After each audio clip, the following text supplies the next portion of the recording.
Manhã Diversa já está de volta. Dia dos pais, dia das mães, dia dos avós, das crianças. São datas especiais e que a gente conhece muito bem. Mas e o dia do filho? Pois é, essa data também existe e é hoje, dia 5 de março.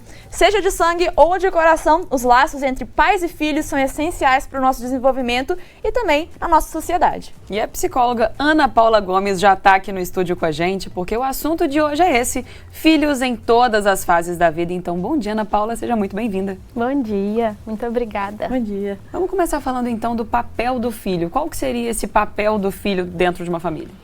Olha, se tem um papel bonito é esse, né? De tornar a gente melhor. Um filho, ele nos ajuda a entender qual é o sentido da existência. Ele ajuda a gente a se tornar seres humanos melhores, né? Ele ensina o cuidado, ele ensina uma mulher a ser mãe, um pai a ser pai. Então essa é a grande função, né? Ele vem para nos ajudar a ensinar o que é o cuidado, o que é educar, o que é ser humano. E ele também acaba tendo essa função de se tornar um ser humano a partir daqueles cuidados que ele recebe. E nos ensina talvez a ter o maior e o mais importante dos propósitos, né? Que é esse destinado a uma outra pessoa. Isso, de o que é esse grande é um grande empreendimento, né? Você receber alguém e cuidar dessa pessoa e essa pessoa se transformar um outro alguém que cuida. Então esse papel de fazer com que a gente cuide um dos outros, né, da nossa sobrevivência, de perpetuar a espécie, mas tem esse legado que é ensinar o que é ser humano. Um filho ajuda a despertar essa função, o que é ser mãe, o que é ser pai. Ana Paula, a gente fala muito, né, é comum a gente brincar sobre a experiência de ser filho mais novo, do meio, mais velho, que existem diferenças aí, realmente existem diferenças nessas experiências, e se sim, por quê?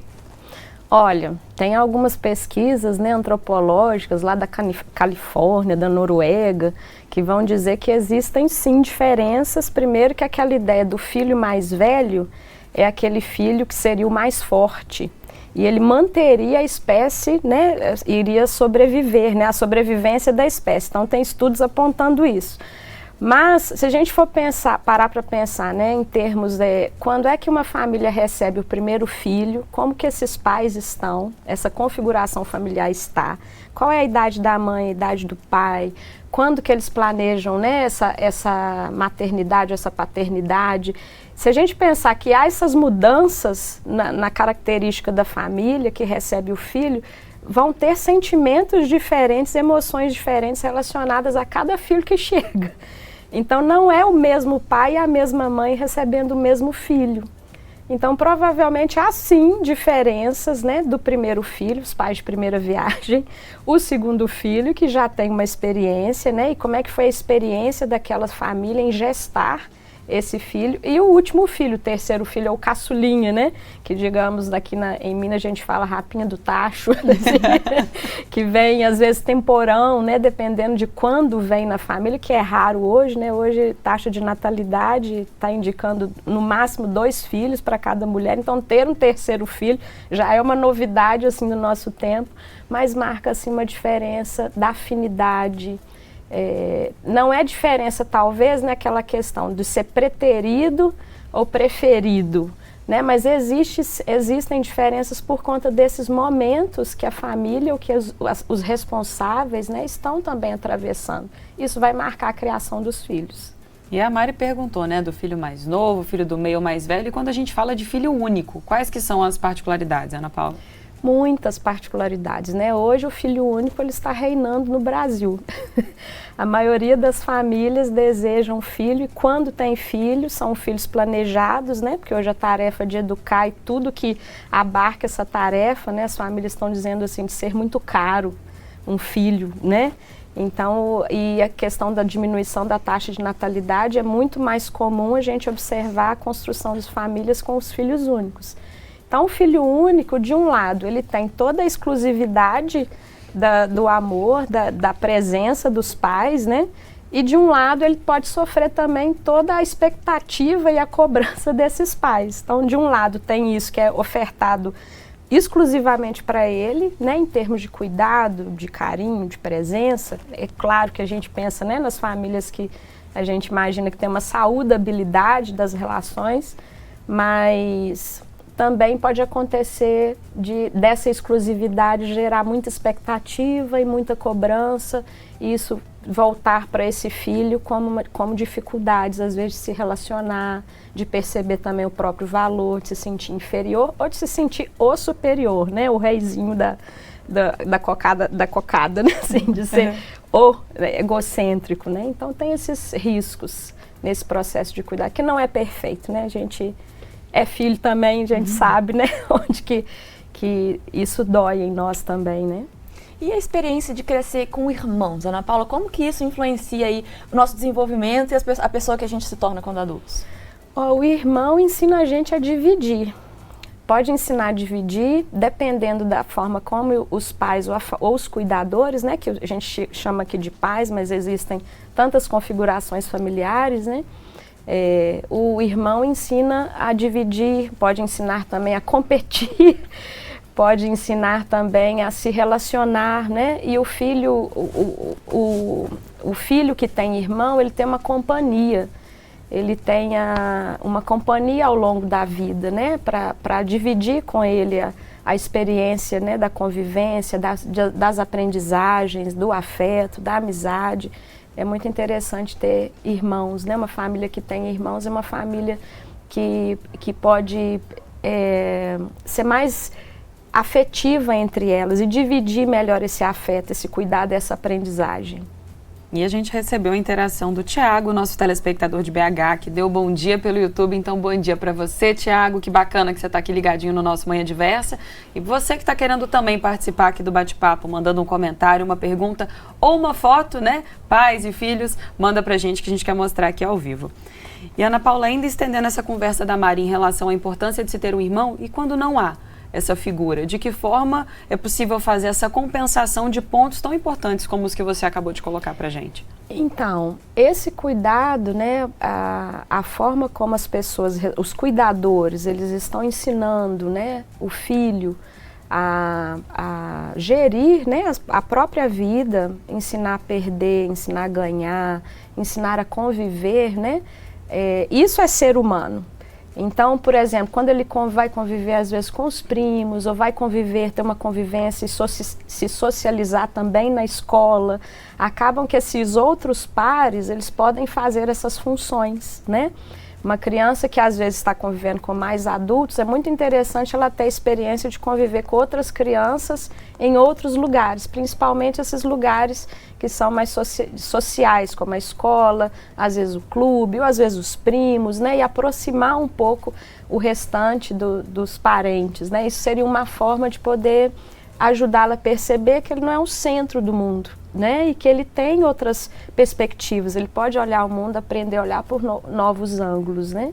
Isso vai também muito da forma como os pais foram educados e como que eles vão transmitir essa educação também para esse filho, que é único. Não necessariamente ele vem com esse jargão que ele tem que ser mimado, ou ele tem que ser o reizinho da casa, não necessariamente. Vai depender muito dessa transmissão, como ela é feita. Na nossa sociedade existe muito uma dicotomia do chamado bom filho e o mau filho, né? O mau filho é o rebelde, é o que enfrenta os pais, tira notas ruins. O bom filho é aquele que, né, é obediente, que faz tudo certinho, tira boas notas. Regrado. Exato. De que forma essa dicotomia pode ser prejudicial, já que a gente vive realmente, né, nós somos seres humanos com tantas facetas e a gente sabe que nada é preto no branco, né? Sim.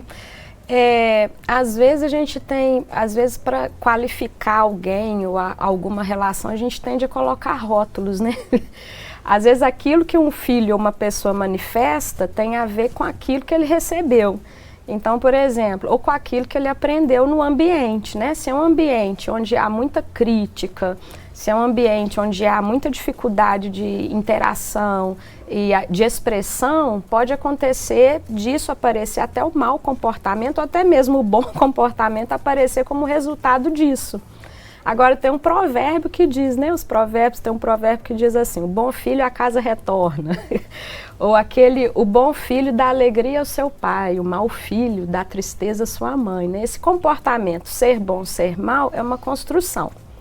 Então, se há um limite, né, bem estabelecido, se há uma fala clara, a gente chama de uma fala autoritativa, né, do adulto para a criança, para o adolescente, uma fala que é clara, objetiva, que conduz, a tendência é do comportamento de se refletir nas ações do filho, se refletir no comportamento, né? O exemplo também é muito interessante, né? Em casa de ferreiro o espeto não pode ser de pau, né? Tem que ser de ferro. Então, dependendo de como os pais também conversam, mostram, né, o que eles querem para os filhos, o que eles querem ensinar, esses filhos também vão internalizar essas aprendizagens.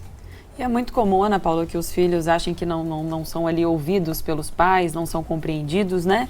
Inclusive, essa é a pergunta também, algo muito próximo a isso, é a pergunta da Ana Lúcia, de Juiz de Fora, e ela mandou o seguinte: o que fazer para ser amiga do meu filho? Às vezes sinto que sou mãe, mas não sou amiga. Que interessante essa pergunta dela. E de que forma, então, é possível se abrir esse diálogo para ter um papel, além de mãe, né, trazendo os limites e aquelas imposições que são também necessárias e fundamentais, mas para ter essa posição de amiga? É interessante, Ana Lúcia, bom dia para você, bem-vinda. Dependendo da idade do seu filho, às vezes é muito difícil você ser a amiga dele. Porque na educação, isso implica que você possa ajudá-lo, né, que você o conduza de uma certa forma, e para conduzi-lo, supõe que você tem uma experiência maior do que a dele. Então, em alguns momentos, você vai poder negociar com ele, né, aquilo que você entende que é possível ser negociado, e em outros momentos, infelizmente, você vai precisar ser a referência dele, né, alguém que ele olha, alguém que ele admira. Mas você pode se perguntar se na forma como você está partilhando ou você está dialogando com seu filho, se está havendo, por exemplo, algum tom, algum gesto que possa ser um gesto mais autoritário e que isso pode gerar no seu filho, né, uma situação às vezes de um medo, de uma ameaça, de um receio, ou se você, como você comunica e se expressa, né, num sentido mais autoritativo, que é com liberdade de afeto, que é com espontaneidade. Isso pode gerar entre vocês essa sensação de uma abertura, de uma espontaneidade na relação, e isso diminui essas arestas, né? Esses ruídos que podem ficar naquilo que ele interpreta do que você fala. Mas no meu entendimento, assim, ser amiga do filho é fazer pelo filho aquilo que ele precisa. E às vezes aquilo que ele precisa nem sempre está de acordo com aquilo que a gente quer, né? Às vezes a gente precisa dar alguma coisa que é diferente só daquilo que a gente quer. E aí eu vejo que isso é ser amiga do seu filho, de você dar para ele uma coisa que ele precisa no momento, né, dessa condução, de ajudá-lo a ser um ser humano melhor. E a gente segue conversando aqui sobre o Dia do Filho para falar agora de uma situação muito comum, mas que para muita gente ainda é delicada, que é quando entra na família ali uma madrasta ou um padrasto, né? E muita gente tem dificuldade nessa introdução, principalmente quando é uma criança, eu imagino, né? Ou adolescente, dessa nova pessoa da família. Às vezes pode ser uma relação ali que começa com algum tipo de atrito. Que dicas que você dá, então, para que essa relação seja o mais proveitosa possível, até porque pode ser uma relação aí que vai gerar muitos frutos, né? Com certeza. Acho que com essas novas configurações, né, familiares, a tendência de se conviver em famílias extensas, né, famílias onde haja presença, né, os meus, os seus e os nossos, né, dos filhos e dos enteados, da convivência entre madrasta, padrasto, né, disso aumentar. Então, é muito importante esse tempo que é de escuta, que é de estabelecimento de uma confiança. Antes de alguém chegar na família, seja o pai, né, que às vezes vive uma nova relação, a mãe que vive a nova relação, ou em outras configurações, né, é muito importante essa apresentação. A pessoa que está chegando ser apresentada, ela que está chegando e entendendo como é aquele tipo de convivência entre mãe e filho, entre pai e filho, entre mãe e mãe, entre pai e pai, né? De entendendo como funciona aquela casa, de entendendo o lugar e o espaço de cada um, e isso vai exigir tempo, porque os filhos eles vêm de uma relação às vezes anterior, né? E essa relação também vem com as marcas da comunicação, do afeto, da presença. Então acaba que é interessante que nessas novas construções, né, de segunda união, os pais sejam inclusive próximos, né, sejam amigos, para que esse filho e essa filha tenham experiências legítimas, né, de uma construção de um ambiente favorável, de um ambiente onde haja diálogo, onde haja presença, onde haja cuidado. Isso exige tempo. E hoje em dia a gente vê um movimento crescente, assim, nessa busca pela saúde mental, e que bom, né? Buscando esse amparo profissional. E aí, quando essa situação acontece, muitas situações ali, muitos fatos da vida, né, são levados à infância. Às vezes algum trauma, alguma crença que está extremamente enraizada.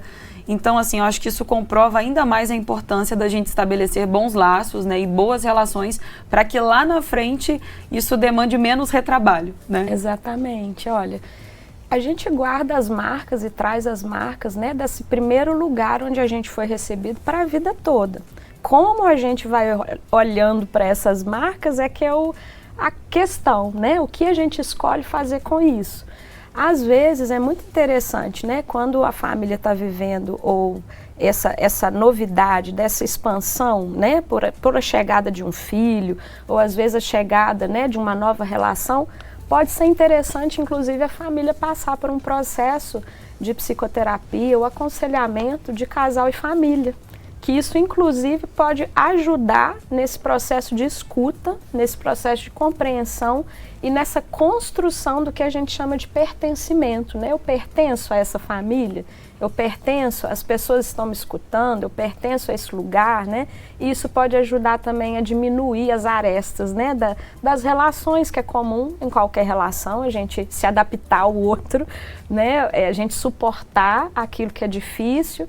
Então, às vezes, em alguns casos, pode ser interessante a busca pelo apoio, pelo suporte emocional de um terapeuta que trabalha também com casais e famílias. Isso pode aliviar as tensões e ajudar a melhorar a comunicação no ambiente familiar. Isso é muito bacana. Com certeza. No bloco anterior a gente falou muito sobre o relacionamento de irmãos e a gente recebeu algumas participações que tem relação com isso, da Rosa e do João Vitor. Eu vou primeiro falar do João Vitor, que ele comentou, ele fez um comentário.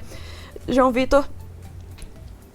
Peraí, o pessoal pediu que... o pessoal falou aqui que... Vamos esperar, não vamos dar spoiler não, daqui a pouquinho. Tem spoiler, tô dando spoiler aqui. O pessoal da produção falou que... Peraí, eu vou falar então primeiro só o da Rosa de Contagem, depois a gente conta do João Vitor, porque o dela é uma pergunta bem interessante. Ela falou o seguinte: aqui são duas meninas, Heloísa e Luana. E ela tá esperando também o terceiro, que é o Samuel. Aí ela falando das duas, que elas têm uns gênios muito diferentes, o que foi, de certa forma, bom para a família, pois ela consegue aproveitar isso para ensiná-las. Então, assim, eu acho que a pergunta dela é com relação a isso, de que forma que esses dois gênios diferentes, duas personalidades, no mesmo lugar, né? tão na mesma diferentes, criação. pode ser algo proveitoso dentro do núcleo familiar. A diferença ajuda a gente a crescer. A diferença ajuda a gente a conviver melhor, né? Então, nesse ambiente, se há essa escuta genuína, né, que a mãe está dizendo que há e que existe nesse ambiente, essa escuta genuína, ela favorece a convivência. E a convivência supõe a gente ganhar e perder, a gente abrir mão de alguma coisa e a gente ganhar outras coisas, né? Então, nessa convivência, onde os temperamentos eles são ouvidos como algo, né, que é genuíno da pessoa, isso faz com que ela sinta pertencente a esse ambiente. Isso gera laços, né, mais fraternos, laços de amizade entre os filhos e não rivalidade, né? Se a mãe consegue ver a diferença de cada uma, né, são meninas, já vem um menino aí que já vai entrar, né, e fazer uma configuração diferente, mas se ela consegue perceber a qualidade, né, nessa diferença, uma qualidade, essas qualidades, isso supõe que a convivência entre eles vai ser, né, esse aprendizado da convivência vai favorecer muitas virtudes, né, e amplia o repertório. Como é que eu lido com o outro? Como é que eu aprendo a aceitar o outro, né? Como é que eu me expresso diante do outro, aceitar perder e ganhar? Então, que bom, né? Parabéns aí para a mamãe que está conseguindo fazer esse diálogo aberto entre as filhas, gerando laço fraterno, diferentemente da rivalidade, né, que existe também dentro da família, quando a gente não está atento para essas diferenças, né? E um dos desafios, assim, de ser filho é ter que lidar com as expectativas dos pais.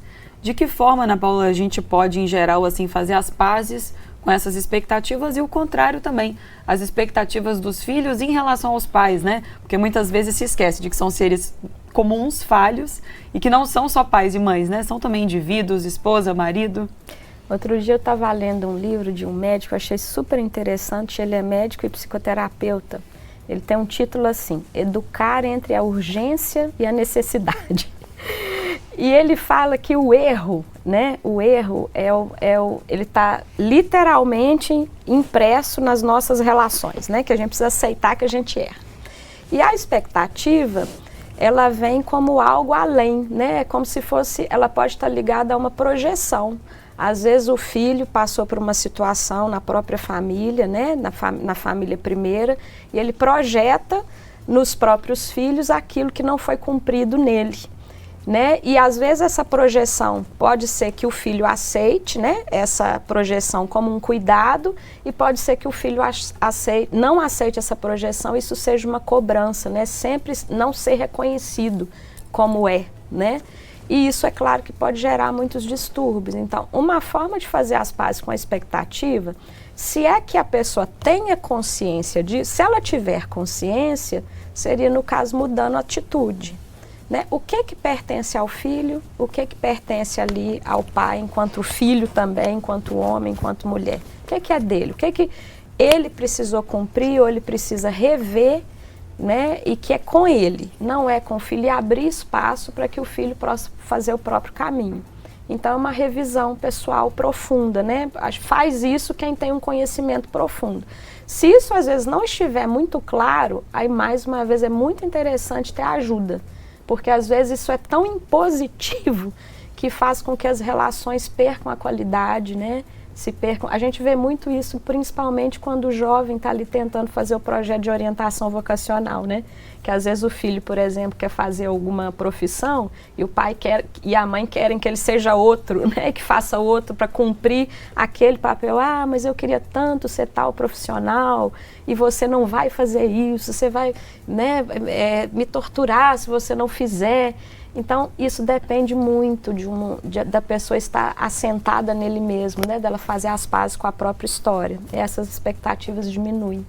Ó, a gente recebeu participação, estamos recebendo várias participações, viu? Muito bom. Tem foto, a Luciana de Ribeirão das Neves mandou foto com o filho. Olha que foto linda, gente, que coisa mais fofa. Gente, que muito foto obrigada. mais linda. Obrigada, Luciana. Muito obrigada pela participação, Luciana. Parabéns aí pelo filhote. E a gente também teve pergunta da Tuninha de Varginha. E é uma pergunta bem interessante. Qual a maior dificuldade dos pais com filhos adolescentes? A adolescência realmente é um período aí que deixa muita gente preocupada, né? Tem essa dificuldade de lidar, mas vamos tentar ajudar um pouquinho esses pais. Pois é, que coisa boa essa pergunta. A adolescência, né? A gente já passou por ela. A adolescência é ao mesmo tempo que é uma reconstrução, ela é uma desconstrução. Né? O filho recebe durante um tempo ali, em torno de 11, 12 anos, ele está recebendo tudo que a família, né? As referências materna e paterna, tudo ali tudo que, né, projetaram nele, né? Ele está recebendo muitas coisas. E chega um momento em que ele precisa se perguntar se aquilo é dele mesmo, ou com que aquilo que ele recebeu na bagagem é dele, é para ele, o que serve para ele dali para frente, na própria vida, e o que não serve mais. E nessa pesquisa e nessa desconstrução, há uma reorganização da imagem e do lugar dos pais. Aqueles pais que antes eram os heróis, os mocinhos da história, eles podem se transformar naqueles, né, nos monstros, nos ladrões, assim. Então, esse momento exige dos pais ou dos cuidadores uma paciência muito grande, assim, para perceber que existe um movimento natural de uma desconstrução, e essa desconstrução pode gerar mal-estar, porque é muito intensa, né? O adolescente está vivendo uma ebulição de coisas. Mudanças biológicas, mudanças psicológicas, mudanças sociais. Então é muito natural que haja essa revolução interna, e isso pode trazer para a família essas dificuldades na relação. Então, talvez aí seja a hora de como que o pai ou a mãe podem estar presente num diálogo que seja firme, mas que seja também afetivo e que possa ajudar a abrir caminho para esse novo ser que está em processo, é uma metamorfose, né? Esse ser que está em transformação. E de entender que isso faz parte do processo. Às vezes é difícil para a gente adulto lidar com a adolescência, porque a nossa já foi. A nossa já foi e fica muito difícil. E que bom que foi, né? E às vezes fica muito difícil a gente lembrar disso, que também foi muito difícil, né? A gente recebeu também, Ana Paula, aqui a mensagem da Rayane Vespasiano, que na verdade é uma foto. Vamos colocar aqui a imagem. Que coisa linda, o filhote da Rayane, que é o Diogo, tá fazendo aniversário hoje, 9 anos, primeiro filho da Rayane. Gracinha. E assim, já começou da melhor forma possível, porque lindo, Diogo, parabéns. E que bacana, né? Que a gente de alguma forma está participando aí desse aniversário. Exato, junto com a família. Comemorando em dose dupla, comemorando o aniversário do Diogo e o dia do filho. Olha só que beleza. Ah, maravilhoso. E outra mensagem especial que a gente recebeu aqui é da Poliana, que mandou através do YouTube. Ela falou que ama ser a irmã gêmea da Ana Paula, nossa entrevistada. E é mais uma prova, esse carinho todo que a Poliana fez questão de deixar registrado no YouTube o que você falou, né? Sobre o valor dos laços e a importância da gente conseguir estabelecer isso de um jeito tão saudável na nossa família. Verdade, eu sou filha. Poli, um beijo. Minha irmã gêmea. Somos 6 filhos, né? Meu pai tem a diferença de 21 anos da minha mãe, Sebastião, minha mãe Marinha. Então, olha, foi uma construção, né? Viver, nós somos 2 meninas e 4 homens, né? Então, 6 filhos, a gente tem muita história para contar, né? E o que a gente aprendeu foi viver junto, foi partilhar. A gente brigou também, tá, gente? A gente erra muito. Somos seres reais.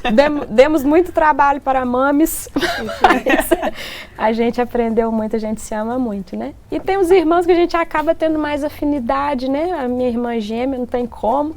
E a presença, né? Tem o meu irmão João Paulo também, um beijo para ele, a Roberta e o Gael, que são meus sobrinhos, né?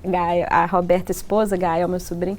E o tanto que a gente aprende, né, a conviver. E a gente aprende muito, né? Quando a família é grande. Tem muita história para contar e para ressignificar, né, na vida. E essas diferentes formatações familiares, como você disse, diferença de idade, número de irmãos, a distância de idade entre os irmãos, tudo isso vai tornar cada experiência muito única. E agora sim eu posso falar do João Vitor, gente. Eu estava falando antes, né, com relação à questão dos irmãos, né, porque o João Vitor mandou uma participação com relação a isso. O João Vitor de Juiz de Fora contou que é filho único e que seus primos fizeram esse papel dos irmãos, como a gente comentou aqui na entrevista. Ele mandou uma foto dele aí com os primos, que então aí uma outra, linda. Também falando dessa questão da formatação das relações familiares que fazem essas experiências serem tão diferentes. Então aí, João Vitor com os primos irmãos, um beijo, um abraço para todo mundo, para essa turma toda aí. Família grande também aí, exatamente, uma família enorme, que bom. Que bom a família, essa convivência, né, primos, tios, como que isso ensina esse valor, né, do cuidado das gerações, né, da troca de experiências. E quando a gente tem, né, a família próxima, né, às vezes mora no mesmo bairro, mora na mesma rua, o tanto que um pode ajudar o outro, né? Tem um ditado africano que fala assim, né, que é preciso uma tribo inteira para se cuidar de um filho. E tem um outro que diz o seguinte, que quando esse filho ele não é ouvido dentro da sua tribo, ele pode até queimar a tribo para que ele sinta o seu calor. Então, como que é importante esses laços, né, familiares, a formação de vínculos, isso vai gerando um enraizamento de eu entender a minha origem e um pertencimento de eu entender o meu lugar. Isso é muito importante. E também, assim, a gente não se acomodar naquele amor certo, né? Igual eu falo, às vezes a gente é muito mais educado com o vizinho ou com o moço da padaria, você se dedica a dar um bom dia e às vezes dentro de casa essa convenção não é uma realidade e é importante que seja, né? Não é porque o amor ali é mais certo, é mais seguro que a gente pode deixar passar esse tipo de coisa. Então, assim, é interessante dedicar o bom dia também para quem está em casa e também para as pessoas, né, à nossa volta. Esse primeiro aprendizado, né, do se tratar bem, do se sentir reconhecido, né, olha, de dar valor àquilo que nós recebemos, né? De valorizar o esforço dos pais, no sentido assim de um cuidado. E verbalizar isso, verbalizar, né? De poder dizer, olha, você é importante para mim, olha, eu te amo, quanto que você faz falta, você faz toda a diferença, muito obrigado por tudo isso que você faz. Tá faltando um pouco, né? Esse querer bem, esse demonstrar, essa expressão do bem-querer, né? Tá ficando diante tudo do muito outro. subentendido, mas não precisa, né? Pode ser mais aberto.